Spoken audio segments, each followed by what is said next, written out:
موضوع الدرس في فضيلة صلاة الجمعة سورة الجمعة تفسير ابن كثير. الحمد لله رب العالمين والصلاة والسلام على أشرف الأنبياء وسيد المرسلين سيدنا محمد وعلى آله وأصحابه أجمعين. اللهم صل على سيدنا محمد وعلى آل سيدنا محمد كما صليت على إبراهيم وعلى آل إبراهيم في العالمين إنك حميد مجيد.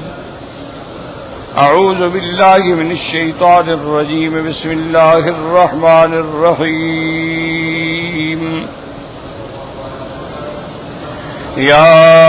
أيها الذين آمنوا إذا نودي للصلاة من يوم الجمعة فاسعوا إلى ذكر الله وذروا البيع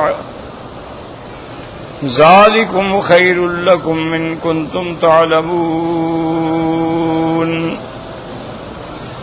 فإذا قضيت الصلاة فانتشروا في الأرض وابتغوا من فضل الله واذكروا الله كثيرا لعلكم تفلحون. سورۃ الجمعہ کی سابقہ آیات میں سب سے پہلے تو اللہ تبارک و تعالی کی عظمت، قدوسیت اور اس کی شان کا بیان تھا کہ دنیا میں آسمانوں اور زمینوں میں کوئی چیز ایسی نہیں جو اللہ کی تسبیح نہ بیان کرتی ہو، اور وہ عزیز غالب ہیں اور حکمت والے ہیں۔ اس کے بعد پھر حضور صلی اللہ علیہ وسلم کی رسالت کا بیان آیا کہ وہ عظمت والی ذات جس نے امیین میں اپنا رسول پیدا فرمایا، اور وظائف رسالت بیان فرمائے کہ یتلو علیہم آیات ہی، ان پہ اللہ کی آیات کی تلاوت فرمائیں گے اور ان کے اندر باہر کو پاک فرمائیں گے اور ان کو قرآن اور سنت کی تعلیم عطا فرمائیں گے۔ اور حضور کی بعثت سے پہلے وہ لوگ جو تھے کھلی ہوئی گمراہی میں تھے، شرک میں تھے، بت پرستی میں تھے اور بدعمالیوں میں مبتلا تھے۔ اور پھر اللہ پاک نے یہ بھی بتا دیا کہ یہ تو وہ لوگ ہیں نا جو سرکار دو عالم کے زمانے میں موجود ہیں، لیکن جو بعد میں آنے والے ہیں، جو بھی کلمہ پڑھیں گے قیامت تک، وہ بھی حضور کی امت میں آ جائیں گے۔ ان کے لیے بھی حضور کی بعثت ہے۔ وآخرین منہم لما یلحقوا بہم، جو ابھی ان کو نہیں ملے ہیں لیکن وہ بھی حضور صلی اللہ علیہ وسلم کے کلمہ پڑھنے کے بعد سرکار دو عالم کی امت میں شامل ہوں گے۔ اور اللہ غالب ہیں، حکمت والے ہیں کہ وہ قیامت تک آنے والوں کو بھی یہ شرف عطا فرما رہے ہیں، تو اس میں اللہ کی حکمت ہے۔ باقی حضور کو نبوت دینا اور آخرین کو بھی اولین کے ساتھ ملا دینا، یہ اللہ کا فضل ہے۔ ذالک فضل اللہ یؤتیہ من یشاء، اللہ جس کو چاہے عطا فرمائے، اور اللہ تبارک و تعالی بہت بڑے فضل والے۔ اور آگے یاد رکھیں کہ یہودیوں نے 3 اعتراض کیے تھے۔ ایک اعتراض ان کا یہ تھا کہ حضور صلی اللہ علیہ وسلم صرف امیین کے لیے بھیجے گئے ہیں، ہمارے لیے تو نہیں بھیجے گئے۔ ہم تو اہل کتاب ہیں، ہمارے پاس کتاب ہے، ہمارے پاس تورات ہے، ہمارے پاس انجیل ہے، ہمارا تو حضرت موسیٰ علیہ السلام اور عیسیٰ علیہ السلام کی رسالت پر ایمان ہے۔ حضور کی بعثت جو ہے باسف الامیین رسولا، ان کے لیے ہے جن کے پاس نہ کتاب تھی نہ وہ پڑھنا جانتے تھے، تو ہمارے لیے تو آپ کی نبوت ہے ہی نہیں۔ تو ایک تو انہوں نے یہ اعتراض کیا، اور دوسرا انہوں نے یہ دعویٰ کیا تھا کہ بھئی ہم جو ہیں اللہ کے محبوب ہیں، اللہ کے پسندیدہ ہیں، ہم اللہ کے اولیاء ہیں، اور نحن ابناء اللہ و احباؤہ، ہم اللہ کی محبوب میں ہیں۔ تو یہ دوسرا انہوں نے فخر کا اظہار کیا کہ ہمارا جب یہ مقام ہے کہ ہم اولیاء اللہ ہیں، ہم ابناء اللہ ہیں، تو ہم حضور صلی اللہ علیہ وآلہ وسلم کا کلمہ کیوں پڑھیں۔ اور تیسرا انہوں نے یہ فخر کیا تھا کہ دیکھیں کہ یوم السبت جو ہے، 6 دنوں میں اللہ نے پورا عالم پیدا فرمایا، لیکن یوم السبت کے دن آپ نے کوئی کام نہیں فرمایا، تو لہذا معنی یہ ہے کہ یہ آرام کے لیے ہے۔ تو اللہ نے بھی نعوذ باللہ آرام کیا، تھک گئے تھے نعوذ باللہ، حالانکہ وہ تو منزہ ہے ان باتوں سے، تو ہمیں بھی وہ دن ملا ہے، ہم بھی اس میں آرام کرتے ہیں۔ یہ انہوں نے 3 باتیں پیش کی۔ پہلی بات کا جواب اللہ نے دیا کہ تم یہ کہتے ہو کہ ہم اہل کتاب ہیں، اہل کتاب ہونا تو کوئی بڑی فخر کی بات نہیں ہے، فخر تو تب ہو جب کتاب پر عمل ہو۔ اگر کتاب ہو اور آدمی عمل نہ کرے تو اس کی مثال تو ایسے ہے کہ جیسے گدھے کے اوپر کتابیں لاد دی جائیں، تو گدھا بھی کہے گا کہ میں عالم ہوں، میرے اوپر اتنی کتابیں رکھی ہوئی ہیں، یہ تو اس کا اور گدھا پن ہوگا۔ تو اگر تم اہل کتاب ہو اور تم کتاب تورات کو مانتے ہو، موسیٰ علیہ السلام کو مانتے ہو، تو پھر تو حضور کی صفت موجود ہے، حضور پر ایمان لے آؤ۔ تو تمہاری مثال ایسے ہے جیسے گدھے ہوتے ہیں۔ مثل الذین حملوا التوراۃ، جن کو تورات کا عمل کے لیے ذمہ دار بنایا گیا، جن کی ذمہ کفالت دی گئی اور ان کو یہ حکم، لیکن انہوں نے اس پہ عمل نہ کیا، کمثل الحمار یحمل اسفارا، ان کی مثال ایسی ہے جیسے گدھے پہ کتابیں لاد دی جائیں، تو کتابیں اٹھانے سے گدھے کو تو کوئی فائدہ نہیں ہوتا، اس کے لیے تو بوجھ ہے، چاہے اس پہ آپ کتابیں لاد دیں، چاہے اس پہ آپ گندم رکھ دیں۔ تو اللہ نے فرمایا یہ بڑے بدبخت لوگ ہیں، بئس مثل القوم الذین کذبوا بآیات اللہ، کتنی بری اللہ نے ان کی مثال دی ہے۔ ایک ایسے جانور سے اللہ نے مثال دی کہ ان کو سلک انسانیت سے نکال کر حیوان بنایا، اور حیوانوں میں بھی وہ پلید اور بلید حیوان بنایا جو سب سے کند ذہن ہے اور جس کا شعور جو ہے بڑا ناقص ہے، تو اس لیے ان کی مثال دی گئی۔ واللہ لا یہدی القوم الظالمین، اللہ تبارک و تعالی جو اپنے آپ پہ ظلم کرتے ہیں اور جو ہدایت مانگتے ہی نہیں ہیں ان کو اللہ ہدایت نہیں دیتے۔ ہدایت ان کو ملتی ہے جو ہدایت کے طالب ہوتے ہیں، ہدایت کے لیے کوشش کرتے ہیں، ہدایت اللہ سے مانگتے ہیں، ورنہ اللہ کو کیا ضرورت ہے۔ واللہ لا یہدی القوم الظالمین۔ اور اس کے بعد پھر اللہ نے فرمایا کہ اچھا تم دعویٰ کرتے ہو کہ اللہ کے دوست ہو، تم اللہ کے محبوب ہو، تو قل یا ایھا الذین ھادوا ان زعمتم انکم اولیاء للہ من دون الناس، ان کو یہ جواب دیا کہ اگر تمام لوگوں میں سے تم زیادہ اللہ کے قریب ہو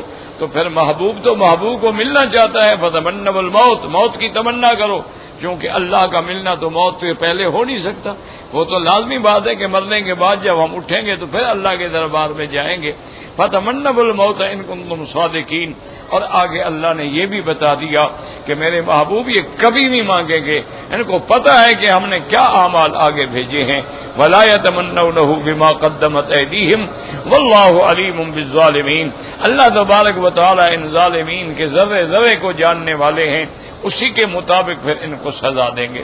اور یہ بھی بتلا دیا کہ تم موت جو نہ مانگو تو اس کا معنی یہ تھوڑا ہے کہ تم موت سے بچ جاؤ گے۔ قل ان الموت الذی تفرون منہ، جس سے تم بھاگ رہے ہو، فانہ ملاقیکم، وہ تو تمہیں ہر حال میں پہنچے گی۔ اور اس کے بعد تردون الی عالم الغیب والشہادہ، پھر تم اس ذات پاک کے آگے پیش ہوگے جو چھپی ہوئی اور ظاہر چیزوں کے جاننے والے ہیں۔ فَيُنَبِّئُكُم بِمَا كُنتُمْ تَعْمَلُونَ، پھر تمہیں جزا دیں گے جو کچھ تم نے دنیا میں عمل کیا۔ اب جو انہوں نے فخر کیا تھا کہ ہمارے پاس یوم السبت ہے، اب اللہ نے ان آیات میں جواب دیا کہ بدبختو تم کیسے فخر کر سکتے ہو، دنوں کے اندر افضل دن جو ہے وہ جمعہ ہے، اور وہ امت محمد مصطفیٰ کو ملا صلی اللہ علیہ وعلا آلہ واصحابہ وسلم تسلیما کثیرا کثیرا۔ تو اس لیے علماء نے فرمایا کہ دیکھ لیں کہ جتنے دن افضل ہیں، جتنے راتیں افضل ہیں، اللہ نے وہ ساری افضل نبی کی امت کو عطا فرمائی ہیں صلی اللہ علیہ وعلا آلہ واصحابہ وسلم۔ اب جیسے آپ انشاءاللہ آگے دیکھیں گے ایام حج آ رہے ہیں تو اللہ نے ان کی قسم کھائی ہے، والفجر ولیال عشر، کہ مجھے فجر اور لیال عشر کی قسم ہے، یعنی وہ اتنے 10 دن جو ہیں شان والے ہیں۔ اور اسی طرح افضل دن جو ہے وہ یوم عرفات ہے، اسی طرح افضل رات جو ہے وہ لیلۃ المزدلفہ ہے، اسی طرح افضل رات جو ہے وہ لیلۃ القدر ہے، اسی طرح افضل ایام جو ہیں وہ عشر الاواخر ہیں، اسی طرح افضل مہینہ جو ہے وہ شہر رمضان ہے، اور اسی طرح اللہ تبارک و تعالی نے یعنی دنیا کے ایام میں سے ان 8 ایام میں سے جو افضلیت ہے وہ جمعہ کے دن کو نصیب ہے۔ تو اللہ نے فرمایا یہ ساری چیزیں تو امت محمد مصطفیٰ کے پاس ہیں، علیہم الصلوات والتسلیم۔ ہم نے ان کو یہ نعمت عطا فرمائی ہے کہ تم لوگوں نے سبت اختیار کیا اور یہودیوں نے اتوار اختیار کیا، لیکن اللہ پاک نے حضور کی امت کے لیے یوم الجمعہ کا انتخاب فرمایا۔ اسی لیے حضور نے یہ بھی بتلا دیا کہ نحن الآخرون ونحن السابقون، دیکھو ہم بعد میں آنے والے ہیں، لیکن اللہ نے ہمیں پہلے رکھا ہے کہ ہمارا یوم الجمعہ ہے، ہمارے بعد یہود ہیں، اس کے بعد نصارہ ہیں، تو لہذا اللہ نے ان دونوں سے ہمیں پہلے رکھ دیا ہے۔ اور اسی طرح جیسے فرمایا نحن الآخرون ونحن السابقون، ہم باعتبار بعثت کے سب سے بعد میں آئے ہیں، لیکن باعتبار دخول جنت کے سب سے پہلے امت محمد مصطفیٰ جائے گی، علیہم الصلوات والتسلیم۔ تو اللہ تبارک و تعالی نے حضور کی امت کو جو ہے یوم الجمعہ عطا فرمایا۔ یاد رکھو کہ یہ یوم الجمعہ جو ہے اس کو عرب میں کہا جاتا تھا یوم العروبہ، اس کو یوم العروبہ کہا جاتا تھا۔ تو بعض کہتے ہیں کہ کعب بن لؤی جو ہے اس نے اس کا نام جمعہ رکھا تھا، اور بعض علماء فرماتے ہیں کہ مدینہ منورہ کے اندر انصار نے اور جو کچھ لوگ مکے سے آ چکے تھے مل کے مشورہ کیا کہ بھی ہم بھی ہفتے کے اندر کوئی ایسا دن مقرر کریں کہ جس میں ہم اکٹھے ہوں، جس میں ہم جمع ہوں، جس میں ہم عبادات کر سکیں۔ تو ان سب نے مشورے کے بعد انہوں نے کہا کہ سب سے افضل یہ ہے کہ یوم العروبہ، چونکہ عرب کے اندر بھی یہ نام مشہور چلا آ رہا ہے اور اللہ کا نبی بھی عربی ہے اور قرآن بھی عربی ہے اور دین بھی عربی ہے اور جنت کی زبان بھی عربی ہے، تو لہذا یہ چاہیے کہ ہم اسی کو اختیار کریں۔ تو انہوں نے جمعہ کے دن کو اختیار کیا، اور مدینہ منورہ میں سب سے پہلے اسعد بن زرارہ نے جمعہ کی نماز جو ہے پڑھائی ہے۔ اور اسی طرح میرے آقا نے ہجرت کے بعد جب آپ قباء میں تشریف لائے تو قباء سے مدینہ منورہ جاتے ہوئے تو راستے کے اندر علاقہ ہے جو مسجد سالم بن بنی عوف جو ہے اس میں حضور پاک نے جمعہ پڑھایا۔ تو یہ پہلا جمعہ تھا جو حضور پاک نے رحمت دو عالم نے صلی اللہ علیہ وسلم نے مدینہ منورہ کے راستے میں ادا فرمایا ہے۔ اور اسی طرح حضور نے فرمایا کہ جمعہ کی فضیلت یہ ہے کہ اس کو جمعہ کیوں کہتے ہیں کہ اللہ نے تمام عالم، تمام روئے زمین سے مٹی منگوائی اور اس سب کو اکٹھا کیا اور جس سے آدم علیہ السلام کو پیدا کیا۔ اسی لیے آپ دیکھیں کہ اولاد آدم میں ہر قسم کا رنگ ہے، کہیں گورے ہیں، کہیں کالے ہیں، کہیں گندم گون ہیں اور کہیں سرخ ہیں، کہیں سفید ہیں، چونکہ پورے خطے کی مٹی ہے، پورے عالم کی مٹی ہے، تو ہر مٹی کے اپنے اپنے اثرات ہوتے ہیں۔ تو آپ نے فرمایا اس لیے اس کو کہتے ہیں جمعہ کے جمعیت فیہا طینۃ آدم، کہ اللہ نے آدم علیہ السلام کی مٹی کو اسی دن میں جمع کیا ہے۔ اور اسی طرح اللہ نے اور حضور پاک نے ارشاد فرمایا کہ یہ وہ دن ہے فیہ خلق آدم، اللہ نے آدم کو بھی جمعہ کے دن پیدا فرمایا۔ وفیہ ادخل الجنہ، اللہ نے جنت میں بھی آدم علیہ السلام کو جمعہ کے دن داخل فرمایا۔ اور فرمایا وفیہ اہبط منہا، اور اللہ نے زمین کی خلافت کے لیے، زمین کی نیابت کے لیے، زمین کی آبادی کے لیے، اللہ نے اس تمدن کو قائم کرنے کے لیے جمعہ کے دن حضرت آدم علیہ السلام کو زمین پہ اتارا۔ اور آپ نے فرمایا فیہا تقوم فیہ تقوم الساعہ، اور قیامت جو ہے وہ بھی جمعہ کے دن قائم ہوگی۔ اور اسی طرح حضور پاک نے فرمایا کہ فیہا ساعۃ، جمعہ کے دن میں اللہ نے ایک ایسی گھڑی رکھی ہے کہ بندہ جو بھی اللہ سے مانگے گا وہ اللہ عطا فرمائے گا۔ یہ ہے کہ وہ دعا خلاف شریعت نہ ہو، یہ ہے کہ وہ دعا جو ہے خلاف عقل نہ ہو، یہ ہے کہ وہ دعا جو ہے رشتہ داروں کی قطیعت کے لیے نہ ہو، یہ ہے کہ وہ دعا جو ہے حرام کے لیے نہ ہو، منکرات کے لیے نہ ہو، تو اللہ تبارک و تعالی فوراً منظور فرما دیتے ہیں۔ اور وہ گھڑی جو ہے اللہ نے چھپا دی ہے، یعنی طلوع شمس سے دن شروع ہوتا ہے اور غروب شمس سے دن ختم ہوتا ہے، اس کے اندر وہ گھڑی ہے۔ لیکن زیادہ اقوال علماء کے یہ ہے کہ جب امام منبر پہ بیٹھتا ہے اور اذان ہوتی ہے اس وقت وہ گھڑی ہوتی ہے۔ اور بعض علماء فرماتے ہیں کہ بین الخطبتین، دو خطبوں کے درمیان میں جب اذان ہوتی ہے تو اس وقت وہ گھڑی ہوتی ہے۔ اور اکثر علماء یہ فرماتے ہیں کہ عصر کی نماز سے لے کر مغرب کی نماز تک اس کے اندر جو ہے وہ گھڑی ہوتی ہے۔ تو اس لیے یعنی اللہ نے ہمارے لیے دراصل سچی بات یہ ہے کہ رحمت کے دریا بہا دیے ہیں، لیکن اگر ہم محروم ہیں تو اس کا کیا علاج ہو سکتا ہے؟ اب آپ دیکھیں نا کہ عصر کی نماز پڑھ کے حرم میں بیٹھ جائیں، ذکر کرتے رہیں، قرآن پڑھتے رہیں، تلاوت کرتے رہیں، اور جو کچھ آپ نے مانگنا ہے وہ دل میں رکھ لیں، اللہ تو جانتے ہیں نا، اللہ تو جانتے ہیں نا کہ آپ کیا مانگنا چاہتے ہیں، اور اس کے بعد دعا بھی مانگتے رہیں، تو عصر سے مغرب تک 2-3 گھنٹے یا 2-2.5 گھنٹے کے اندر کون سا فرق پڑ جاتا ہے آدمی کے لیے؟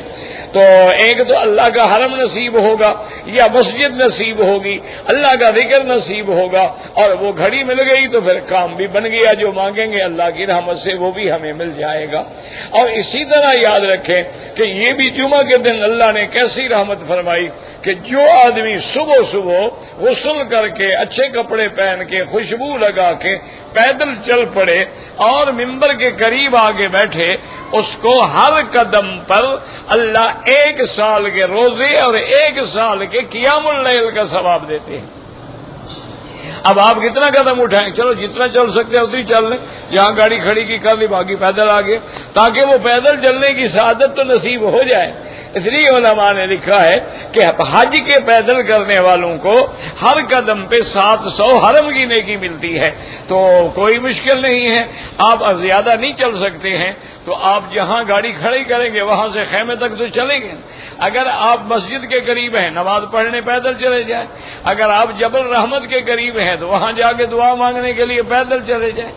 اگر آپ واپس آ رہے ہیں تو مزدلفہ کے لیے پیدل آ جائیں، یا اگر آپ مزدلفہ پہنچ گئے ہیں تو مینا تک کے لیے پیدل آ جائیں۔ اچھا نہ بھی چاہیں تو رمی جمرات کے لیے تو پیدل آئیں گے۔ تو اللہ نے انتظام کر لیا ہے کہ میرے بندوں کو ہر حال میں رحمتیں ملیں، میرے بندوں کو ہر حال میں نیکیاں ملیں، یہ رحمت کے دریا بہ رہے ہیں۔ اب آپ دیکھیں کہ آدمی عمرہ کرتا ہے، باہر کے ملک سے آئے تو کم از کم آج کل تو 50-60 ہزار اور لاکھ روپے خرچ ہو جاتے ہیں، لیکن اللہ نے آپ کو گھر میں عمرہ دے دیا ہے۔ فرمایا کہ فجر کی نماز پڑھنے کے بعد اسی مسجد میں بیٹھ جاؤ، اللہ کا ذکر کرتے رہو، کوئی دنیاوی بات نہ کرو، قرآن پڑھتے رہو، ذکر کرتے رہو یا خاموش بیٹھے رہو،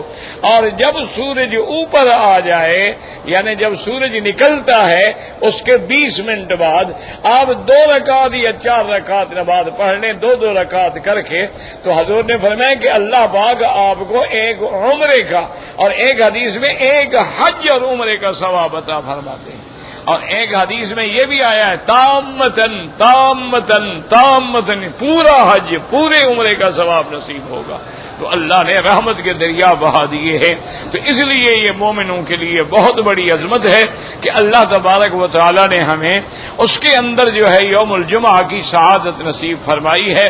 اور یہ خیر الایام ہے، اور یہ مسلمانوں کی عید ہے اور مسلمانوں کی فرح کا دن ہے، اور اس کے لیے یہ احکام ہے کہ ہر مسلمان جمعہ والے دن غسل بھی کرے اور اپنی حجامت بھی بنائے اور اپنی اندر باہر کی صفائی بھی کرے، اور جو اللہ نے اس کو اچھے کپڑے دیے ہیں وہ بھی پہنے، اور جو اس کے پاس خوشبو ہے وہ بھی لگائے، اور آرام سے پیدل وقار سے چلتا ہوا آئے۔ اور یاد رکھو کہ احناف کے نزدیک جمعہ سے پہلے بھی 4 سنتیں ہیں مؤکدہ، اور جمعہ کے بعد بھی 4 سنتیں ہیں مؤکدہ۔ باقی ائمہ کے نزدیک پہلے بھی 2 رکعت ہیں اور بعد میں بھی 2 رکعت ہیں۔ تو بہرحال اور جمعہ کے لیے امام ابو حنیفہ رحمۃ اللہ علیہ کی یہ شرط ہے کہ جمعہ وہی ہوگا جہاں شہر ہوگا، جمعہ وہی ہوگا جہاں ضروریات زندگی ملتی ہوں گی، جمعہ وہی ہوگا جہاں بڑی آبادی ہوگی۔ لیکن بعض ائمہ فرماتے ہیں کہ چھوٹی بستی بھی ہے، تھوڑے لوگ بھی ہیں، تب بھی جمعہ ہو جاتا ہے۔ لیکن امام صاحب فرماتے ہیں کہ قرآن کی یہ آیت ہمیں بتا رہی ہے، اللہ فرماتے ہیں جمعہ کے لیے آؤ اور بے شراء چھوڑو، خرید و فروخت چھوڑو۔ تو جب دکان ہی نہیں ہوں گے تو خرید و فروخت کہاں کی ہوگی؟ اگر اس کا معنی یہ ہے کہ جمعہ وہاں ہوگا جہاں بے شراء اور دکان اور مارکیٹ اور ایسی چیزیں لازم ہوں گی۔ تو بہرحال اللہ تمام ائمہ پہ کروڑوں رحمتیں فرمائے۔ تو اللہ نے حکم دیا اذا نودی للصلاۃ، یاد رکھو نودیہ کا معنی ندا سے ہے، ندا کا معنی ہے پکارنا، جیسے نادا اصحاب النار اصحاب الجنہ، نادا اصحاب الجنت اصحاب النار، اسی طرح نودو ان تلکم الجنت اورثتموها، اسی طرح ینادونہم الم نکم معکم، اسی طرح ونادوا یا مالک لیقض علینا ربک، تو ندا مانا پکارنا،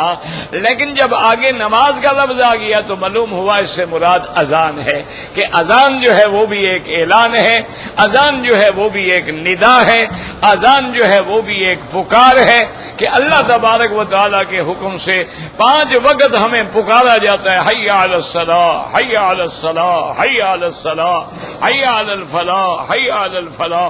اور صبح کو تو ہمیں جگایا بھی جاتا ہے، الصلاۃ خیر من النوم،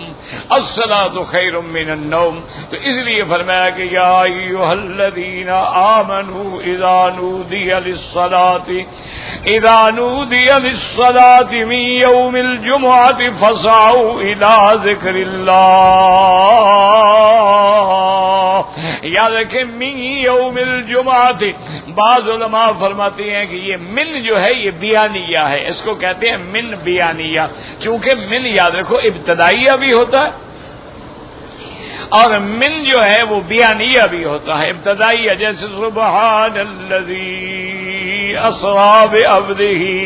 لیلا من المسجد الحرام الی المسجد الاقصی، تو من ابتدائی ہے کہ ابتدا کہاں سے ہوئی؟ مسجد الحرام سے، انتہا کہاں سے ہوئی؟ اقصی تک، تو من ابتدا الی للانتہا، لیکن کبھی کبھی من بیانیہ ہوتا ہے، جیسے اللہ فرماتے ہیں فاجتنبوا الرجس من الاوثان، بچو پلید چیزوں سے، وہ کیا ہے؟ بت، بت جو ہے یہ پلید ہے، ان کی عبادت کرنے والے پلید ہیں، یہ عمل بھی پلید ہے، یہ اشیاء بھی پلید ہیں، تو وہاں بھی من بیان کے لیے، تو اس لیے بعض علماء فرماتے ہیں یا ایھا الذین آمنوا اذا نودی للصلاۃ من یوم الجمعۃ، تو من بیان کے لیے ہے، یعنی بیان ہو رہا ہے کون سی نماز؟ جمعہ کا، تو اس کو من بیانیہ بھی کہتے ہیں، تفسیریہ بھی کہتے ہیں، کہ اس صلاۃ تو 5 نمازیں ہیں نا، لیکن یہاں کے صلاۃ کی بات ہو رہی ہے، یہاں بات ہو رہی ہے جمعہ کی، اس لیے فرمایا من یوم الجمعۃ، اور بعض علماء قواعد کہتے ہیں کہ من جو ہے فی کے معنی کے اندر ہے، من جو ہے یہ فی کے قائم مقام ہے، معنی یہ ہوگا کہ یا ایھا الذین آمنوا اذا نودی للصلاۃ من یوم الجمعۃ، یعنی فی یوم الجمعۃ،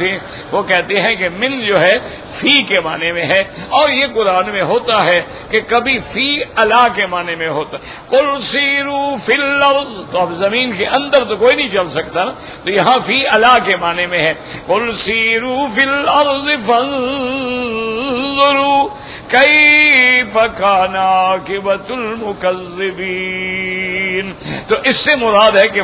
سیروا علی الارض، زمین کے اوپر چلو، دیکھو کہ پہلی قومیں گزری ہیں کیا ان کا احوال ہے، تو فی بمانے علی ہے، وَلَأُصَلِّبَنَّكُمْ فِي جُذُوعِ النَّخْلِ، تو وہاں بھی فی بمانے علی ہے، وَلَأُصَلِّبَنَّكُمْ عَلَى جُذُوعِ النَّخْلِ، تو اس لیے بعض علماء فرماتے ہیں کہ یہاں من جو ہے وہ فی کے معنی میں ہے، اذا نودی للصلاۃ من یوم الجمعۃ، یعنی فی یوم الجمعۃ فاسعوا الی ذکر اللہ، یاد رکھو فاسعوا سعی سے ہے، اس کے 3 معنی ہیں، ایک تو معنی ہوتا ہے سعی کا قصد، قصد یعنی ارادہ کرنا، تیاری کرنا، اس کو بھی کہتے ہیں سعی، تو سعی کا معنی ہے قصد، اور ایک سعی کا معنی ہوتا ہے عمل، وَأَن لَيْسَ لِلْإِنسَانِ إِلَّا مَا سَعَىٰ إِنَّ سَعْيَكُمْ لَشَتَّىٰ، تو سعی بمانے عمل بھی ہے اور سعی بمانے قصد بھی ہے، ارادہ بھی ہے، تو سعی بمانے مشی علی الاقدام بھی ہے، اپنے قدموں پہ چلنے کا نام جو ہے یہ بھی سعی ہے. جیسے کہ آپ سعی کرتے ہیں السعی بین الصفا والمروہ، تو یہ بھی سعی ہے. تو بہرحال تو تینوں معنی درست ہوتے ہیں کہ جب جمعہ کی اذان ہو تو آپ ارادہ کریں، آپ قصد کریں اور آپ چلیں. اور اس کے ساتھ یہ حکم ہے، یعنی یہاں دو حکم ہیں، ایک حکم ایجابی ہے اور ایک حکم جو ہے وہ سلبی ہے. یاد رکھو، ایک حکم ایجابی ہے اور ایک حکم سلبی ہے. ایجابی حکم کیا ہے کہ آؤ فسعوا الی ذکر اللہ، اور سلبی حکم کیا ہے کہ وذروا البیع، اور بیع شراء کو چھوڑو، کاروبار کو چھوڑو، اب اللہ کے ذکر کی طرف دوڑو. تو اس لیے یہ دونوں معنی جو ہیں اس کے اندر آ جاتے ہیں کہ یا ایھا الذین آمنوا اذا نودی للصلاۃ من یوم الجمعۃ فاسعوا الی ذکر اللہ. یاد رکھیں کہ حضور کے زمانے میں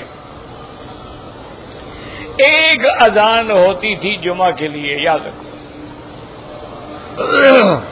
اور وہ اذان کب ہوتی تھی کہ جب ممبر پہ امام آ کے بیٹھ گیا تو اذان ہو گئی، ایک اذان. پھر جب سیدنا ابو بکر سیدنا عمر کے زمانے میں بھی ایک اذان، پھر سیدنا عثمان رضی اللہ تعالی عنہ کے زمانے میں چونکہ الحمدللہ مدینہ منورہ کی آبادی بڑھ گئی اور ہر طرف مدینہ منورہ پھیلتا گیا، اوالی کی طرف بھی، حرہ شرقیہ کی طرف بھی، قباء کی طرف بھی، خندق کی طرف بھی. اور تو اب یہ ہے کہ اس اذان پہ سب آدمیوں کا مسجد میں پہنچنا ممکن ہی نہیں رہا. پہلے تو ایک محدود آبادی تھی نا، اور وہ لوگ تو ماشاءاللہ صبح 8 بجے 9 بجے آ کے حرم میں بیٹھ جاتے تھے. جب اذان ہوتی تھی وہ مسجد میں بیٹھے ہوئے ہوتے، ان کے لیے تو کوئی مشکل نہیں تھا. لیکن جب آبادی زیادہ ہو گئی، مثلاً پہلے 4 دکانیں تھیں، پھر 200 دکان ہو گئی، پہلے 20 گھر تھے، پھر 2000 گھر ہو گئے، تو حضرت عثمان نے حکم دیا کہ اب ایک اذان پہلے دی جائے تاکہ لوگ تیار ہو کے مسجد میں پہنچنے کی کوشش کریں،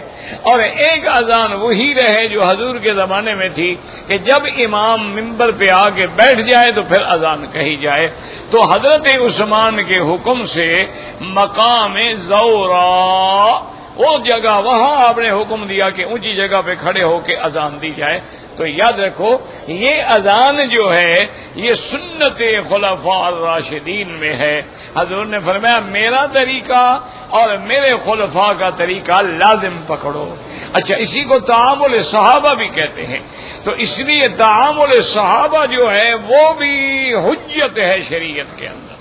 یعنی جو عمل صحابہ نے کیا ہے وہ بھی حجت ہے، جیسے حضور کی سنت مبارک حجت ہے. علیکم سنتی و سنت الخلفاء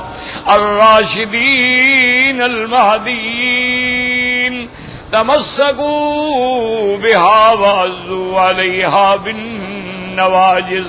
حضور نے فرمایا میرے خلفاء کی سنت کو بھی لازم پکڑو. اور اللہ نے بھی حضور کے صحابہ کو، تعامل صحابہ کو نمونہ بنا دیا. اللہ نے فرمایا فَإِنْ آمَنُوا بِمِثْلِ مَا آمَنْتُمْ بِهِ،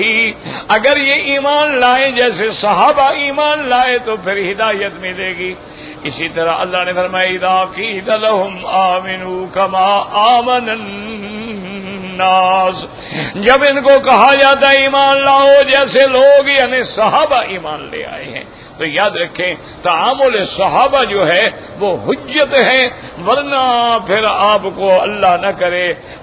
کرے دین کے کئی چیزوں کا انکار کرنا پڑے گا.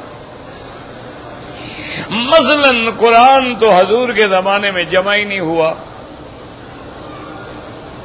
تو اگر صحابہ کا عمل حجت نہ ہو پھر تو دشمن کہہ سکتا ہے نا، جیسے شیعہ کہتے ہیں جی یہ تو صحابہ 3 صحابہ کا لکھا ہوا ہے، انہوں نے جمع کیا تھا اور جو اصل تھا ان کو تو جلا دیا انہوں نے. تو اگر تحمل صحابہ حجت نہیں ہے تو پھر تو آپ جمع قرآن کو بھی ثابت نہیں کر سکتے. اور اسی طرح یاد رکھیں کہ 7 قراتوں پہ قرآن لکھا جاتا تھا، پڑھا جاتا تھا. اب حضرت عثمان رضی اللہ تعالی عنہ گھبرا گئے کہ بھئی اب تو الحمدللہ اسلام پھیل گیا، کیسر، کسرا، روم، اسپانیہ، ماورا النہر تک اسلام چلا گیا، یہ تو لوگ ایک ایک قرات پہ لڑیں گے. تو آپ نے پھر ایک ہی قرات پہ مصحف کو جمع کر دیا اور سارے اکالیم کو بھیج دیا کہ اب اسی قرات پہ قرآن پڑھا جائے گا. ہاں کوئی عالم سبا کی رات پڑھنا چاہتا ہے تو پڑھے، لیکن قرآن کے اندر ایک ہی قرات.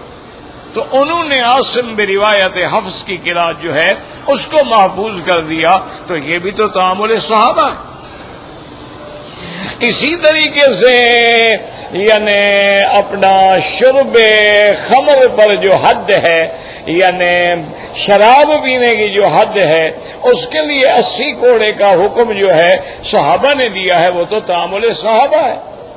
اسی طرح رمضان المبارک کے ہر مہینے کی ہر رات میں پتہ یاد رکھو حضور پاک نے 3 راتیں تراویح پڑھی ہے، اور ایک حدیث میں یہ بھی آتا ہے کہ حضور نے 20 رکعت پڑھی ہے اور 3 وتر پڑھے ہیں، لیکن پورا مہینہ تو نہیں پڑھی آپ نے. تو یہ پورے مہینے والا حکم جو ہے یہ تو حضرت عمر نے دیا اور ایک امام کے پیچھے دیا اور 20 تراویح اور 3 وتر، اور اس پہ تمام صحابہ کا اجماع ہو گیا. تو یہ بھی تعامل صحابہ ہے، یعنی اس پر بھی عمل صحابہ جو ہے اس سے اللہ تبارک و تعالی نے ہمارے لیے ہدایت کے راستے کھولے ہیں. اسی طرح سے جو وظائف مقرر کیے گئے، اسی طرح سے جو رفاہی کام ہوئے ہیں کہ حضرت عمر نے فرما دیا کہ جو بندہ بھی بے روزگار ہے، کمزور ہے، بیمار ہے، یتیم ہے، اس کو وظیفہ جاری کیا جائے، چاہے وہ مسلمان ہے چاہے کافر ہے. کیونکہ اسلام انسانیت کا علمبردار ہے. اسلام دیکھتا ہے انسان انسان ہے، کافر ہو، ہندو ہو، کوئی ہو. اسی لیے ایک روایت میں آتا ہے نا، حضور کے سامنے جنگ میں ایک لڑکی لائی گئی تو اس کے سر پہ دوپٹہ نہیں تھا، تو آپ نے فرمایا اس کے سر پہ کپڑا ڈالو. تو کسی صحابی کے منہ سے نکل گیا، انہوں نے کہا یا رسول اللہ انہا کافر، یہ تو کافر لڑکی ہے، مسلمان تو نہیں ہے، اور کافر کی بیٹی ہے. آپ نے فرمایا عجیب آدمی ہو، بیٹی تو بیٹی ہوتی ہے، چاہے مسلمان کی ہو چاہے کافر کی ہو. اس میں کیا مطلب ہے کہ وہ کافر کی بیٹی ہے؟ کافر کی بیٹی ہے، مسلمان کی بیٹی ہماری بیٹی ہے. ہم اس کی حرمت کا، اس کی عزت کا تحفظ کریں گے، اس کا خیال رکھیں گے، اس کی حفاظت کریں گے. تو یہ احکام بھی صحابہ کے زمانے میں آئے. حضرت عمر نے دیوان بنائے، حضرت عمر نے وظائف مقرر کیے، حضرت عمر نے حکم دیا کہ ہر آدمی جو بھی بے روزگار ہے یا روزگار کے قابل نہیں ہے، حکومت اس کی ذمہ دار ہے. اچھا بدقسمتی یہ ہے کہ آج انگلینڈ میں جو یہ ویلفیئر کا کام ہے نا جی، وہاں ہر بے روزگار کو تنخواہ ملتی ہے. جتنے لوگ بے روزگار ہیں یا بوڑھے ہو گئے یا معذور ہو گئے یا کام نہیں کر سکتے، ان کو ہفتے میں باقاعدہ مقرر ہے، وہ جائے گا اپنا پیسے لے کے آ جائے گا. اچھا یہ نظام جو وہاں چل رہا ہے، اس نظام کا جو ڈھانچہ ہے، جو بنیاد ہے، جو اصول ہے، اس پر بھی انہوں نے لکھا ہے کہ یہ نظام ہم نے حضرت عمر سے سیکھا ہے. یعنی کافروں نے حضرت عمر کے نظام کو اپنا لیا ہے، اور مسلمانوں کا یہ حال ہے کہ جو سیلاب زدہ، مصیبت زدہ، ڈوبے ہوئے لوگ جو ہیں، ان کے لیے جو باہر سے چندہ آتا ہے وہ بھی اپنے گھر. اس لیے اب ہمیں کوئی دینے کے لیے تیار نہیں ہے. اچھا بعض مقامات پہ تو ایسا ہوا کہ پچھلے سال کے سیلاب میں جو سٹاک کیا تھا نا، وہ اندر پڑے پڑے گل گیا، اس میں کیڑے پڑ گئے، کسی مسلمان کو نہیں ملا. یہ ہمارا حال ہے. انا للہ و انا الیہ راجعون. اور کیا کہہ سکتے ہیں. یاد رکھو جب تک آپ انسانیت کا فکر نہیں کریں گے، آپ فرقوں میں بڑھ جائیں گے، آپ ٹکڑے ٹکڑے ہو جائیں گے، فروعی اختلافات ہوتے رہتے ہیں. یہ تو کوئی لڑائی والی بات ہی نہیں ہوتی. ایک آدمی نے آمین زور سے کہہ دی، ایک نے ایسا کہہ دی، کوئی بات نہیں. یہ کوئی ایسے اختلاف تو نہیں ہے نا کہ ان پہ مسجدیں الگ ہو جائیں اور ان پر لڑائیاں ہوں اور ان پہ مقابلے ہوں اور ان پہ مناظرے ہوں اور ان پر عدالتوں میں جائیں اور ایک دوسرے کو چیلنج کریں، اور یہ کیا ہے؟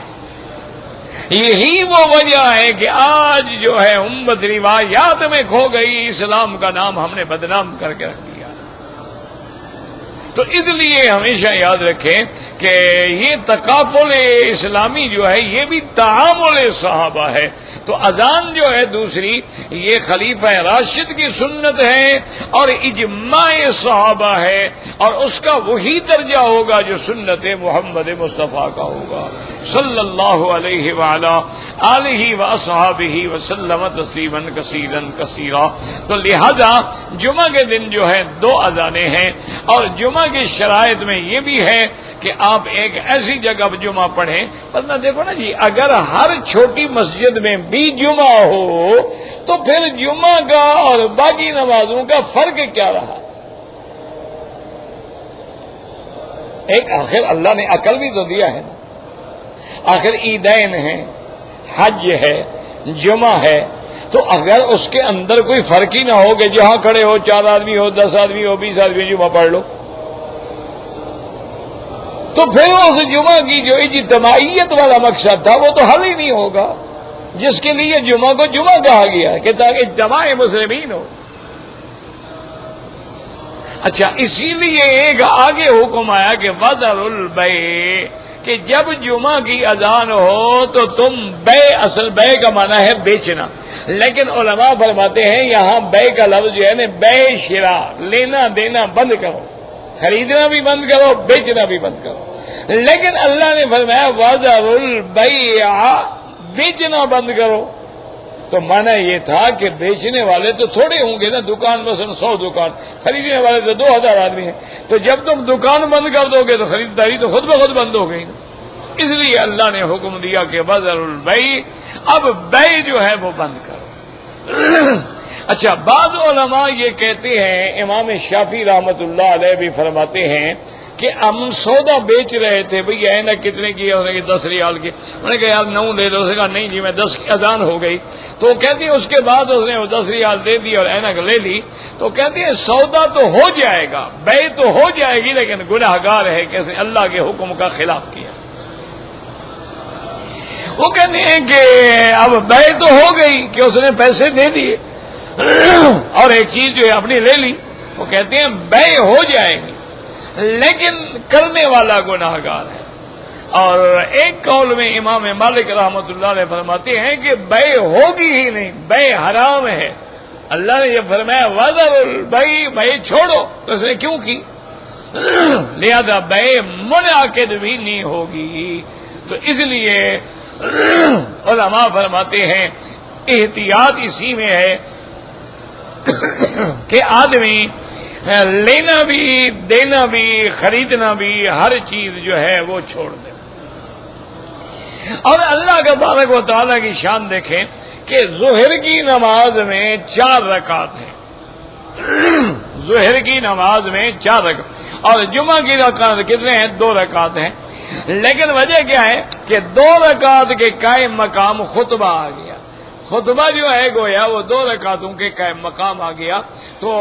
ظہر میں ہم 4 پڑھیں گے اور جمعہ والے دن جو ہے ہم 2 رکعت پڑھیں گے۔ اچھا، اسی طرح یہ بھی یاد رکھیں کہ حضور سرکار دو عالم رحمت دو عالم کے زمانے میں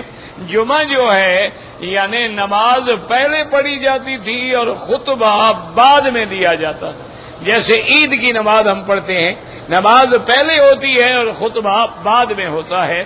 لیکن بعد میں اللہ کے پیغمبر نے حکم دے دیا کہ عیدین میں تو اسی طرح رہے گا، لیکن جمعہ والے دن خطبہ پہلے ہوگا اور نماز جو ہے وہ بعد میں ہوگی۔ اور اسی طرح یہ مسئلہ بھی سمجھ لیں کہ ایک مسافر آدمی آ رہا تھا، اس کو اگر جمعہ کے دن میں خطبہ بھی نہیں سنا لیکن نماز میں 1 رکعت مل گئی تو وہ جمعہ پڑھے گا، اس کو گویا جمعہ مل گیا، کیونکہ حدیث مبارک میں ہے کہ من ادرک الرکعت فقد ادرک الجماعہ، کہ جس کو 1 رکعت مل گئی تو اس کو گویا جماعت مل گئی۔ اگر اس کو دونوں رکعتیں نہیں ملی تو اب ظہر پڑے گا، اب وہ جمعہ نہیں پڑے گا۔ جمعہ تب پڑے گا یا تو پہلے آ جائے یا کم از کم اس کو ایک رکعت مل جائے۔ صرف بعض علماء کا ایک قول ہے کہ اگر وہ تحیات میں بھی آ گیا ہے، تشہد میں بھی شامل ہو گیا ہے، پھر بھی کھڑے ہو کے 2 رکعت پڑھے تو اس کو جمعہ کا ثواب ملے گا۔ لیکن راجح قول جمہور ائمہ کا یہی ہے کہ 1 رکعت مل جائے تو جمعہ ہوگا، اگر 1 رکعت بھی نہ ملے تو پھر جمعہ جو ہے وہ نہیں ہوگا۔ اسی طرح جمعہ کے دن یہ بھی حکم ہے کہ جب امام ممبر پہ بیٹھ جائے اور مؤذن نے اذان شروع کر دی ہے تو اس کے بعد امام نے خطبہ شروع کر دیا ہے تو ہر آدمی چپ کر کے بیٹھے اور ہر آدمی ہلکے یعنی ٹولیاں نہ بنائے، صف کی شکل میں بیٹھے۔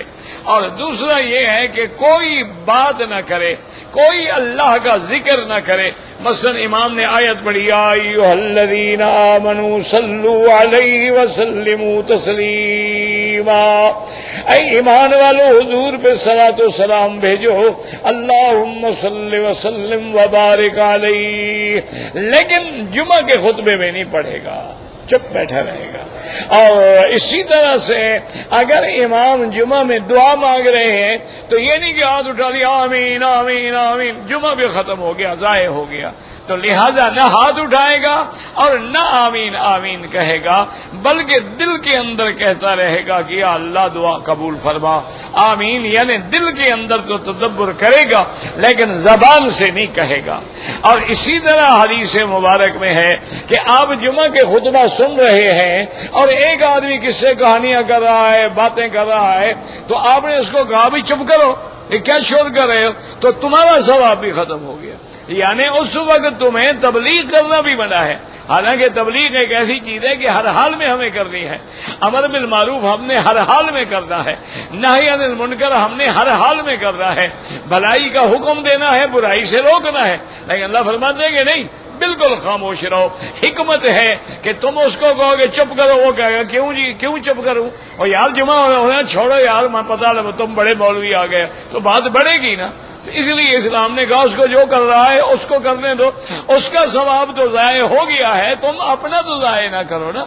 ایک آدمی نے تو اپنا ثواب ضائع کر دیا ہے، اس کی فضیلت جمعہ تو ختم ہو گئی، لیکن تم اس کو ختم نہ کرو، خاموشی کے ساتھ سنو، خاموشی کے ساتھ بیٹھو۔ اسی لیے حکم ہے کہ جب امام خطبہ پڑھے تو تمہیں پڑھنے کی بولنے کی اجازت ہی نہیں ہے۔ یہ بھی نہیں ہے کہ تم قرآن شریف پڑھتے رہو، یہ بھی نہیں ہے کہ تم درود شریف پڑھتے رہو، یا جیسے لوگ کہتے ہیں چلو رش نہیں ہوگا ابھی ہم طواف کرتے رہیں، نہیں، اس وقت حکم صرف یہ ہے کہ ہم خطبہ سنیں اور خاموشی کے ساتھ سنیں اور دنیاوی معاملات جو ہیں بالکل ان کو ختم کر دیں۔ اس لیے اللہ نے فرمایا ذالکم خیر لکم ان کنتم تعلمون، یہ آکام جو ہے تمہارے لیے بہتر ہے، جمعہ پڑھنا بہتر ہے، جمعہ کے لیے آنا بہتر ہے، بیع شراء چھوڑنا بہتر ہے، یہ ثواب حاصل کرنا جو ہے بہتر ہے۔ فَإِذَا قُضِيَتِ الصَّلَاةُ فَانتَشِرُوا فِي الْأَرْضِ وَابْتَغُوا مِنْ فَضْلِ اللَّهِ، اور جب نماز پوری ہو جائے اب اللہ کی زمین میں پھیل جاؤ، اللہ کا رزق اللہ سے طلب کرو، اللہ تبارک و تعالیٰ تمہیں رزق میں برکت عطا فرمائیں گے۔ حتیٰ کہ بعض صحابہ کرام اور بعض تابعین کرام جو ہیں جمعہ کی نماز پڑھنے کے بعد کوئی نہ کوئی چیز بیچتے تھے، خریدتے تھے اور کہتے تھے اللہ تیرا حکم ہے کہ نماز کے بعد جا کے رزق طلب کرو، ہم تو سے رزق مانگنے کے لیے آئے ہیں، ہمارے کاروبار میں برکت عطا فرما، ہمارے رزق میں برکت عطا فرما۔ فانتشروا فی الارض وابتغوا من فضل اللہ، لیکن آگے اللہ نے پھر تاکید کر دی، فرمایا وذکروا اللہ کثیرا، یہ نہ ہو کہ تم تجارت میں آ جاؤ، کاروبار میں آ کے اللہ کے ذکر کو بھول جاؤ گے، جی نماز تو پڑھ لی ہے نا اب اللہ کے ذکر سے، فرمایا نہ میرا ذکر نہ بھولو، چلتے ہو بیٹھے ہو کھڑے ہو ہر حال میں میرا ذکر کرو۔ وَاذْكُرُوا اللَّهَ كَثِيرًا لَعَلَّكُمْ تُفْلِحُونَ، تفکرون، اور یہ بھی نہیں فرمایا کہ صرف ذکر کریں، فرمایا بہت ذکر کرو، چلتے ہوئے اٹھتے ہوئے تمہیں جو بھی یاد ہے، درود شریف یاد ہے، کلمہ شریف یاد ہے، سبحان اللہ یاد ہے، الحمدللہ یاد ہے، اللہ اکبر، لا حول ولا قوت، جو بھی تمہیں یاد ہے اللہ کے ذکر میں لگے رہو۔ تو جب زبان پہ ذکر ہو اور ہاتھ کام کر رہے ہوں اور دل کا تعلق اللہ سے جڑا ہوا ہو تو پھر خیر ہی خیر ہے اور فلاح ہی فلاح ہے، کامیابی ہی کامیابی ہے۔ اللہم اجعلنا من المفلحین، اللہم اجعلنا من الفائزین برحمتک یا ارحم الراحمین۔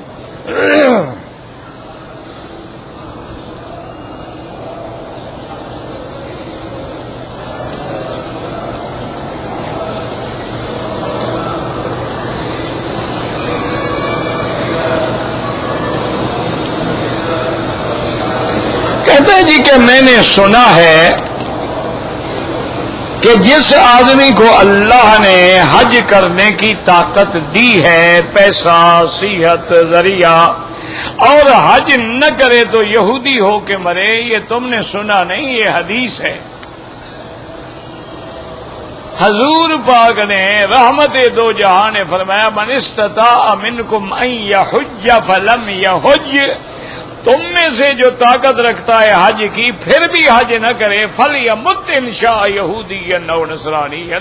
بس مرے جا کے یہودی ہو کے یا نصرانی ہو کر۔ یہ حدیث ہے، لیکن یاد رکھو یہودی نہیں ہو جاتا، یعنی یہ تشدید ہے، شدت سے ڈرایا گیا ہے، جب تم حج نہیں کر رہے ہو تو میری امت سے کیا تعلق، ورنہ وہ یہودی نہیں ہو جاتا، نہ نصرانی ہو جاتا ہے۔ جیسے اللہ نے قرآن میں فرمایا من کفر فإن اللہ غنی عن العالمین، اگر حج نہ کرے کافر نہیں ہو جاتا، لیکن کام تو کافروں والا کر رہا ہے کہ اللہ نے جب اس کو توفیق دی ہے، اللہ نے طاقت دی ہے، صحت دی ہے، اس لیے بعض ائمہ تو فرماتے ہیں کہ حج علی الفور فرض ہے۔ کیا مانا؟ مثلا آج اللہ نے مجھے پیسہ دے دیا، میں غنی ہو گیا، تو اسی سال حج کرو، اگلے سال کی انتظار نہ کرو۔ کیوں؟ اللہ عالم پھر موت آ جائے، نصیب ہوگا یا نہیں ہوگا۔ تو اس کو کہتے ہیں حج علی الفور، کہ فوراً ادا کرو۔ اور بعض ائمہ فرماتے ہیں کہ گو دیر ہو جائے لیکن جائز ہے۔ وہ کہتے ہیں جیسے حج فرض ہوا تو حضور پاک اس سال تو تشریف نہیں لے آئے، اس سال آپ نے حضرت ابو بکر کو بھیجا ہے، آپ اس کے بعد آئے ہیں اگلے سال، اس کا معنی ہے کہ اگر اسی سال لازم ہوتا تو حضور فوراً آتے۔ اس لیے وہ کہتے ہیں کہ اگر دیر بھی ہو جائے تو کوئی حرج نہیں ہے، لیکن ہر حال میں حج ادا کرے۔ اچھا کوئی آدمی ہے، امیر ہے، دولت مند ہے، لیکن پیسہ نہیں ہے، حج بدل کراؤ۔ اور حج بدل کے لیے یاد رکھو کسی عالم کو، کسی طالب العلم کو ذمہ لگاؤ جو حج کو سمجھتا بھی ہو نا، جو حج کے مسائل بھی جانتا ہو کہ میں نے حج افراد کرنا ہے، میں نے کہاں سے احرام باندھنا ہے، میں نے کیا نیت کرنی ہے، میں تمتع کر سکتا ہوں، میں قران کر سکتا ہوں، میں نہیں کر سکتا ہوں، تو اس آدمی کو ذمہ لگائیں تو حج بدل کرانا بھی جائز ہے۔ اگر اولاد اپنے والدین کے لیے کرے تو سبحان اللہ، ایک روایت میں اس کو پورے حج کا ثواب ملے گا، اور ایک روایت میں ہے کہ اگر اولاد اپنے والدین کا حج بدل کرے تو ان کو 10 حج کا ثواب ملتا ہے۔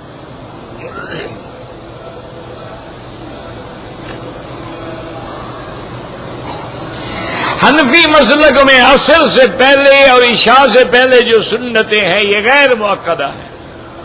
باقی 2 کر کے پڑھو، 4 کر کے پڑھو، کوئی مسئلہ نہیں ہے۔ اللہ کے بندے یہ کوئی لڑائی والی بات نہیں ہے، یہ افضلیت غیر افضلیت کی بات ہے۔ ان جھگڑوں میں خدا کے لیے حضور کی امت کو نہ ڈالو، روز ایک نیا مسئلہ پیدا کر دو تو خود اندازہ کرو کہ امت کو لڑا کون رہا ہے۔ تمہیں 1400 سال کے بعد نئے نئے مسئلے سوچتے ہیں، 1400 سال تک امت جو ہے نعوذ باللہ نہ عالم گزرے، نہ محدث گزرے، نہ فقیہ گزرے ہیں، نہ کوئی گزرا ہے۔ خدا کے لیے حضور کی امت کو ملنے دو، خدا کے لیے حضور کی امت کو اجتماعیت پہ رہنے دو۔ اگر کوئی فروعی اختلاف ہے کوئی بات نہیں ہے، کوئی مسئلہ نہیں ہے، اس کو اتنا ہائی لائٹ تو نہ کرو کہ لڑائیاں ہو جائیں اور کتابیں لکھو اور مناظرے کرو اور چیلنج کرو۔ انا للہ و انا الیہ راجعون۔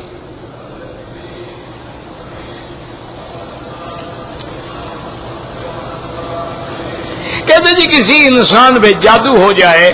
تو سورۃ البقرہ کی تلاوت کرے، سورۃ البقرہ سنا کرے، سورۃ البقرہ پانی پہ دم کر کے غسل کرے، اللہ رحمت فرمائیں گے۔ برے برے خواب آتے ہیں تو سوتے ہوئے آیت الکرسی اور آخری صورتیں جو ہیں وہ پڑھ کے پورے بدن پہ دم کر کے سویا کریں، اور کسی کو بتایا نہ کریں۔ جو خواب برا ہے، ڈرانے والا ہے، اس کو کسی کو نہ بتائیں، کچھ بھی نہیں ہوگا، جب بتاؤ گے تو نقصان ہوگا۔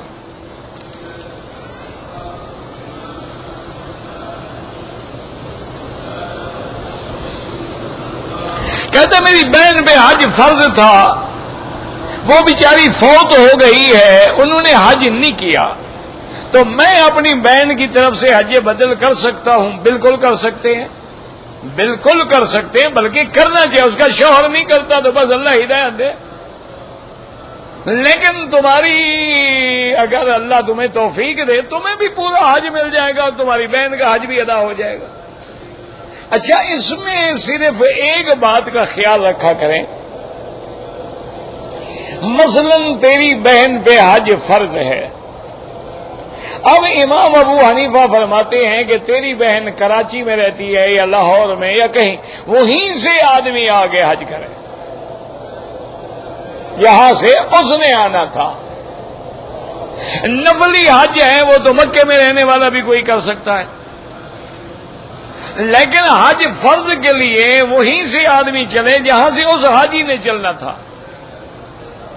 ورنہ کم از کم یہ ہے کہ میقات کے باہر سے احرام باندھ کے آئے، جیسے مدینہ منورہ ہے، طائف ہے، تو اگر وہاں سے احرام باندھ کے حج بدل کرے پھر بھی حج ادا ہو جائے۔ جی رانا دی عمرہ کریں، بالکل آپ کی مرضی ہے، کریں کریں نہ کریں نہ کریں، نفلی عبادت ہے۔ اگر حج کے مہینوں میں ہم نے عمرہ کر لیا پھر حج کرو گے تمتع ہوگا، قران نہیں ہوگا۔ قران تو تب ہوتا ہے جب احرام کھولا ہی نہ جائے، تم تو عمرہ کر کے احرام کھول دو گے پھر حج کا احرام باندھو گے، تو حج تمتع ہوگا، حج قران نہیں ہوگا۔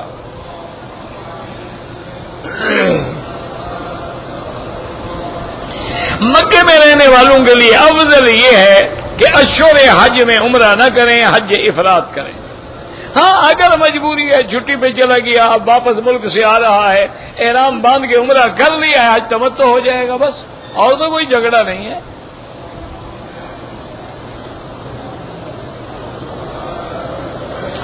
میں نے 10 تاریخ کو کنکریاں صبح ماری ہیں، ٹھیک ہے، 11-12 کو بھی میں نے صبح کو کنکریاں ماری ہیں، اور فقہ حنفی کے مطابق آپ پر ایک دم ہے، دم ادا کریں، ایک دم ہے، 2 نہیں، کیونکہ وقت ہی زوال کے بعد شروع ہوتا ہے، تو تم نے وقت سے پہلے جو نماز پڑھ لی اس کا کیا علاج ہے؟ جیسے رات سونے سے پہلے کوئی فجر کی نماز پڑھ لے کہ پتہ نہیں یار نیند نہ کھلے، تو نماز تو نہیں ہوگی نا۔ اور روزہ رکھنا ہے تم نے غروب شمس تک، اور کوئی 10 منٹ پہلے 5 منٹ بھی پہلے کھول لے، روزہ برباد ہو گیا۔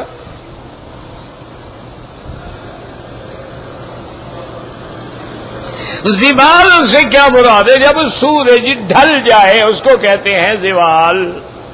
یہ سورج ایسے سیدھا کھڑا ہے تو یہ استوا ہے، اب ذرا ڈھل گیا، یہ زوال ہے۔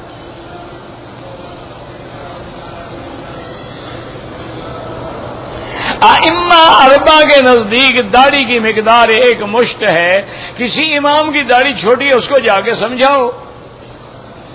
سارے کام میرے ذمے تو نہیں ہے نا، کچھ اپنے ذمے بھی لگاؤ نا۔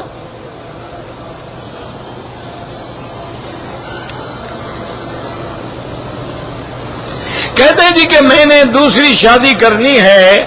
تو پہلی بیوی سے اجازت لینا ضروری ہے یا نہیں ہے؟ انگریز کے قانون میں تو ضروری ہے، حضور کے قانون میں ضروری نہیں ہے۔ یہ حق اللہ نے مرد کو دیا ہے کہ فَانكِحُوا مَا طَابَ لَكُم مِّنَ النِّسَاءِ مَثْنَىٰ وَثُلَاثَ وَرُبَاعَ۔ صرف یہ پابندی لگائی ہے ان خفتم، اگر تمہیں ڈر ہے کہ تم دونوں میں عدل نہیں کرو گے پھر ایک کافی ہے، اور اگر عدل کر سکتے ہو، عدل کا معنی کیا ہوتا ہے کہ دونوں کو مکان برابر دو، دونوں کو کپڑا برابر دو، خرچہ برابر دو، نفقہ برابر دو، ٹائم برابر دو، باقی دل کی محبت ایک سے زیادہ ایک سے کم ہے یہ ضروری نہیں ہوتا۔ اور ایک میرا مسئلہ بھی سمجھ لو کہ جو بندہ دوسری شادی کا مسئلہ مولوی مکی سے پوچھے یا پہلی بیوی سے پوچھے وہ کبھی نہیں کرے گا انشاءاللہ۔ جس نے کرنی ہے پوچھنے کا کیا مطلب، وہ تو کرنے کے بعد جب بچہ پیدا ہوتا ہے بتاتے ہیں او جناب یہ بھی میرا بچہ ہے۔ جو اتنا بڑا بزدل ہو پہلی بیوی سے ڈر رہا ہے کہ پہلی بیوی پاگل ہو گئی ہے تمہیں اجازت دے گی؟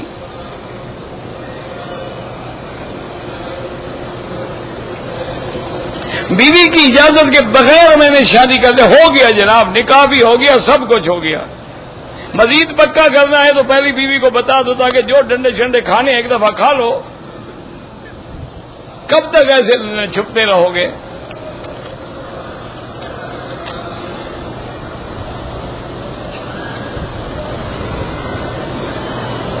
جب دو آدمی نماز پڑھیں، ایک آدمی اصولی ایک تھوڑا سا پیچھے اور ایک تھوڑا تھا گیا بس،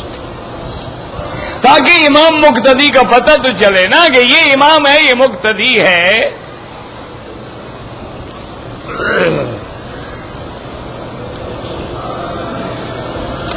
میں نے شوال میں اپنے مرحوم رشتہ دار کے لیے عمرہ کیا ہے، تو کوئی بات نہیں، آپ حج کر سکتے ہیں، یہ کیا بات ہے کہ جو عمرہ کر لے حج نہیں ہے؟ بات کہتے ہیں جو عمرہ کر لے حج لازم ہے۔ اللہ کے بندے سمجھو، زندگی میں حج ایک دفعہ فرض ہے، اب اس کے بعد آدمی عمرہ کرتا رہتا ہے، حتیٰ کہ یکم ذی الحج کو بھی عمرہ کر لے، حج نہیں کرتا، اس کی مرضی ہے۔ 9 عرفات کے دن بھی نہیں اچھا عرفات میں کھڑا کام کر رہا ہے، حج نہیں کرتا، کوئی ضروری نہیں، چونکہ حج زندگی میں ایک دفعہ فرض ہے، باقی نفلی عبادت ہے، کرے گا ثواب ہے، نہیں کرے گا تو کوئی گناہ نہیں، نہ ہمیں اعتراض کرنے کا حق ہے۔ اور بعض لوگ سمجھتے ہیں کہ اگر ہم نے شوال کے مہینے میں عمرہ کر لیا اشہر حج میں، حج فرض ہو گیا۔ حج اس وجہ سے فرض نہیں ہوتا، وہ تو پہلے فرض ہے، صاحب دولت عمرہ کرے نہ کرے اس میں تو حج فرض ہے۔ اگر آپ حج کر چکے ہیں آپ پہ حج فرض نہیں ہوتا۔ اچھا آپ نے حج بھی نہیں کیا لیکن آپ کو یہاں رہنے کی اجازت نہیں ہے قانونی، کوئی رہنے نہیں دے گا تو کیسے حج فرض ادا کریں گے آپ واپس جائیں، جب اللہ توفیق عطا فرمائیں گے پھر آ جائیں حج پہ، آگے اپنا حج ادا کریں، کیوں بلا وجہ اپنے آپ کو بھی پریشانی میں ڈالیں؟ تو اس لیے مسائل جو ہیں مہربانی کر کے خود نہ گھڑے کریں، یا کوئی حج کی کتاب لے لیں اس کو پڑھیں۔ اچھا کہیں مسئلے کا اختلاف ہے، کتاب شافعی کی لکھی ہوئی ہے، حنبلی کی لکھی ہوئی ہے، حنفی کی لکھی ہوئی ہے، تو نشان لگا لیں، عالم سے جا کے سمجھ لیں۔ اب ساری کتاب یا سارے مسئلے تو عالم نہیں سمجھا سکتا، اس سے تو آپ ضرورت کتابیں جو سمجھ نہ آئے وہ آ کے سمجھ لیں۔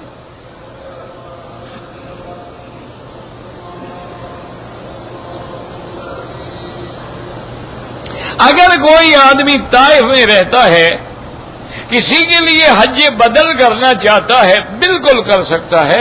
اس کے لیے تو بڑی آسانی ہے، حج افراد کا احرام باندھ کے آ جائے، اس کے لیے حج کرے، چونکہ طائف جو ہے وہ میقات کے اس طرف ہے، میقات راستے میں ہے، اور باقاعدہ وہاں میقات کا نام لکھا ہوا ہے، سیل سے آئیں یا ہدا سے آئیں تو وہ میقات پہ آ کے ماشاءاللہ جس حج وہ اگر تمتع کرنا چاہتا ہے عمرہ کر لے پھر حج کر لے، قران کرنا چاہتا ہے تو حج اور عمرے دونوں کا حج احرام کٹھے باندھ لے۔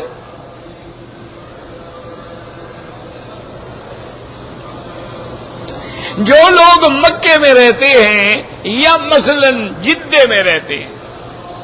یا مثلا بحرہ میں رہتے ہیں، یعنی میقات کے اندر رہتے ہیں، یوں سمجھ لو ادھر ہے طائف، ادھر ہے یلملم، ادھر ہے مدینہ منورہ، ادھر ہے قرن المنازل، ادھر ہے جوفا، اس کے اندر جو رہنے والے ہیں ان کا حج مفرد ہے کہ وہ 8 تاریخ کو